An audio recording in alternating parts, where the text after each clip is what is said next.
भइल थारी बड़ी भारी हमरा संगे भइल गदादारी रखनी जोगा के उहे छेद भइल थारी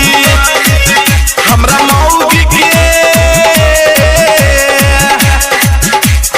मौगी के पटैलक साला सड़ुआ की रहे उ बरुआ ए भाई मन करे मारी साले के हम झरुआ की रहे उ बरुआ ए भाई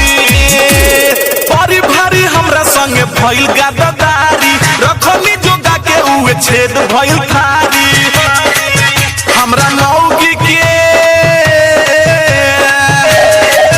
हमरा मौगी के पटैलक साला सड़ुआ की हवे उ बरुआ ए भाई मन करे मारी साले के हम झरुआ की हवे उ बरुआ ए भाई मौगी के पटैलक साला सड़ुआ Recording Studio Madhuban।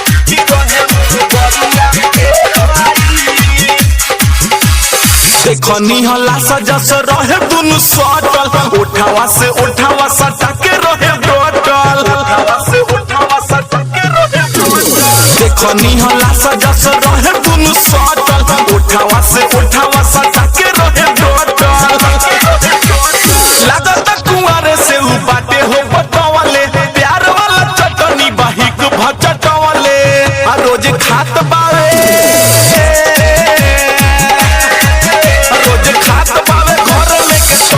की हवे उ बरुआ ए भाई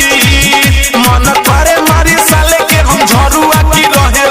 बरुआ ए भाई मौगी के पटैलक साला सड़ुआ की रहे उ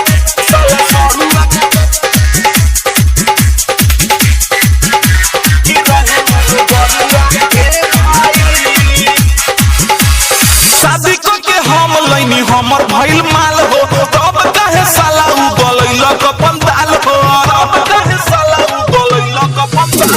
शादी को के हम लैनी हमर भइल माल हो तब कहे साला उ गलैलक अपन दाल हो सुरेश दीवाना के बाहिक भरोवले मौगी के सोग में करे जा कुकवले आ उहे सोग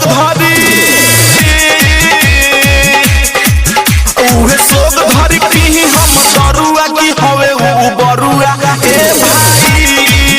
मन करे मारी साले के हम झरुआ की हवे उ बरुआ ए भाई बड़ी भारी हमरा संगे भइल गदादारी रखनी जोगा के उहे छेद भइल थारी बड़ी भारी हमरा संगे भइल गदादारी रखनी जोगा के उहे छेद भइल थारी